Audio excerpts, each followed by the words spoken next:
श्रीमद् वाल्मीकि रामायण कथा में आप सभी का स्वागत और अभिनंदन है। वाल्मीकि रामायण बालकांड की कथा में आज हम लोग पंचविंशा सर्ग की कथा का श्रवण करेंगे। पंचविंशा सर्ग की कथा की विषय वस्तु है श्री राम के पूछने पर विश्वामित्र जी का उनसे ताटका की उत्पत्ति, विवाह एवं श्राप आदि का प्रसंग सुनाकर उन्हें ताटकावध के लिए प्रेरित करना। अथ तस्य अप्रमेयस्य मुनेर्वचनमुत्तमं श्रुत्वा पुरुषसाधुर्लः प्रत्युवाच शुभां गिरम्। अपरिमित प्रभावशाली विश्वामित्र मुनि का यह उत्तम वचन सुनकर पुरुष सिंह श्री राम ने यह शुभ बात कही। अल्पवीर्या यदा यक्षी श्रूयते मुनिपुंगव कथं नागसहस्रस्य धारयत् बलाबलम्। हे मुनिश्रेष्ठ, जब यह यक्षणी एक अबला सुनी जाती है तब तो उसकी शक्ति भी थोड़ी होनी चाहिए, फिर वह 1000 हाथियों का बल कैसे धारण करती है। इत्युक्तं वचनं श्रुत्वा राघवस्य इतोजसः हर्षयक्ष लक्ष्मणा वाचा सलक्ष्मणं अरिन्दमम्। विश्वामित्रो अब्रवीत् वाक्यं शृणुयेन बलोत्कटा वरदान कृतं वीरे धारयत् बलाबलम्। अमित तेजस्वी श्री रघुनाथ के कहे हुए इस वचन को सुनकर विश्वामित्र जी अपनी मधुर वाणी द्वारा लक्ष्मण सहित शत्रुदमन श्री राम को हर्ष प्रदान करते हुए बोले, रघुनंदन, जिस कारण से ताटका अधिक बलशालिनी हो गई है वह बताता हूँ, सुनो। उसमें वरदान जनित बल का उदय हुआ है, अतः वह अबला होकर भी बल धारण करती है, सबला हो गई है। पूर्वमासीन महायक्षः सुकेतुर्नाम वीर्यवान् अनपत्यः शुभाचारः सचतेपे महत्तपः। पूर्व काल की बात है, सुकेतु नाम से प्रसिद्ध एक महान यक्ष थे। वे बड़े पराक्रमी और सदाचारी थे, परंतु उन्हें कोई संतान नहीं थी, इसीलिए उन्होंने बड़ी भारी तपस्या की।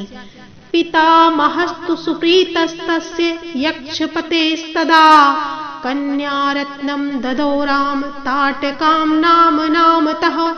हे श्री राम, यक्षराज सुकेतु की उस तपस्या से ब्रह्मा जी को बड़ी प्रसन्नता हुई।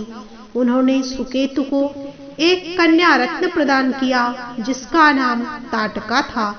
ददौ नाग सहस्रस्य बलं चास्याह पितामहः न त्वैव पुत्रं यक्षाय ददौ चासौ महायसाः। ब्रह्मा जी ने ही उस कन्या को 1000 हाथियों के समान बल दे दिया, परंतु उन महायशस्वी पितामह ने उस यक्ष को पुत्र नहीं दिया। उसके संकल्प के अनुसार पुत्र प्राप्त हो जाने पर उसके द्वारा जनता का अत्यधिक उत्पीड़न होता, यही सोचकर ब्रह्मा जी ने पुत्र नहीं दिया। ताम तु बालां विवर्धन्तीं रूपयौवनशालिनीं जम्भपुत्राय सुन्दाय ददौ भार्यो यशस्विनीं। धीरे धीरे वह बालिका बढ़ने लगी और बढ़कर रूप यौवन से सुशोभित होने लगी। उस अवस्था में सुकेतु ने अपनी उस यशस्विनी कन्या को जम्भपुत्र सुंद के हाथ में उसकी पत्नी के रूप में दे दिया। कस्यचित् त्वत्कालस्य यक्षी पुत्रं व्यजायत मारीचं नाम दुर्धर्षे यः सापाद राक्षसो भवत्।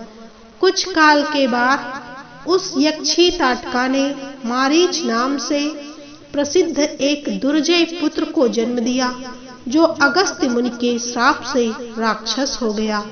सुन्दे तु निहते राम अगस्त्यस्यं ऋषि सत्तमं, ताटका सह पुत्रेण प्रधर्ष मयितुम इच्छति। श्री राम अगस्त्य ने ही श्राप देकर ताटकापति सुंद को भी मार डाला। उसके मारे जाने पर ताटका पुत्र सहित जाकर मुनिवर अगस्त्य को भी मौत के घाट उतार देने की इच्छा करने लगी।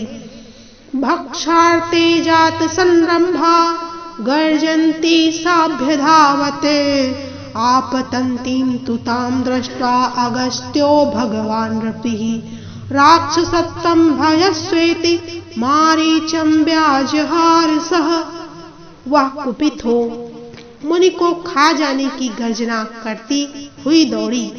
उसे आती देख भगवान अगस्त्य मुनि ने मारीच से कहा, तू देव योनि रूप का परित्याग करके राक्षस भाव को प्राप्त हो जा। अगस्त्यस्यः परमार्श ताटकामपि सप्तवान्, पुरुषादि महायक्षी विकृता विकृतानना, इदं रूपं विहायासु दारुणं रूपमस्तु ते। फिर अत्यंत अमरस में भरे हुए ऋषि ने ताटका को भी श्राप दे दिया, तू विकराल मुख वाली नरभक्षिणी राक्षसी हो जा। तू है तो महायक्षी, परंतु अब शीघ्र ही इस रूप को त्याग कर तेरा भयंकर रूप हो जाए। सहसा साप कृताम अर्षा ताटका क्रोध मूर्छिता, देशमुत्सादयन्नेम मगस्तस्या चरितम शुभम। इस प्रकार साप मिटने के कारण ताटका का अमर्ष और भी बढ़ गया और वह क्रोध से मूर्छित हो उठी और उन दिनों अगस्त्य जी जहाँ रहते थे उस सुंदर देश को उजाड़ने लगी। एनाम राघव दुर्वृत्ताम यक्षीं परम दारुणाम, गो ब्राह्मण हितार्थाय जहि दुष्ट पराक्रमाम। हे रघुनंदन, तुम गौओं और ब्राह्मणों का हित करने के लिए दुष्ट पराक्रम वाली इस परम भयंकर दुराचारणी यक्षी का वध कर डालो। नाह्योनाम साप संस्टाम कश्चित् उत्सहते पुमान्, निहंतुम त्रिशुलोकेषु ताम्रते रघुनंदन। रघुकुल को आनंदित करने वाले धीर, इस सापग्रस्त ताटका को मारने के लिए तीनों लोकों में तुम्हारे सिवा दूसरा कोई पुरुष समर्थ नहीं है। नहि ते स्त्री वध कृते घृणा कार्या नरोत्तमो, चतुर्वर्ण हितार्थे ही कर्तव्यम राजसूनुनो।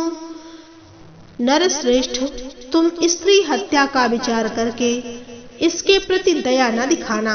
एक राजपुत्र को चारों वर्णों के हित के लिए स्त्री हत्या भी करनी पड़े तो उससे मुंह नहीं मोड़ना चाहिए।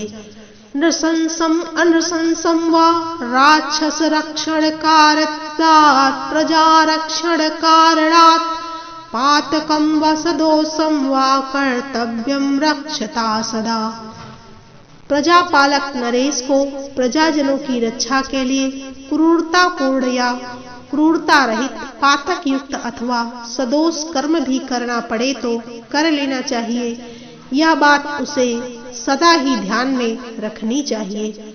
राज्य भारण युक्तानाम अशेष धर्मः सनातनः, अधर्म्यो जहि काकुत्स्थ धर्मो हास्याम न विद्यते। जिनके ऊपर राज्य के पालन का भार है उनका तो यह सनातन धर्म है। ककुतस्थ कुलनंदन ताटका महापापिनी है, उसमें धर्म का लेस मात्र भी अंश नहीं है, अतः उसे मार डालो।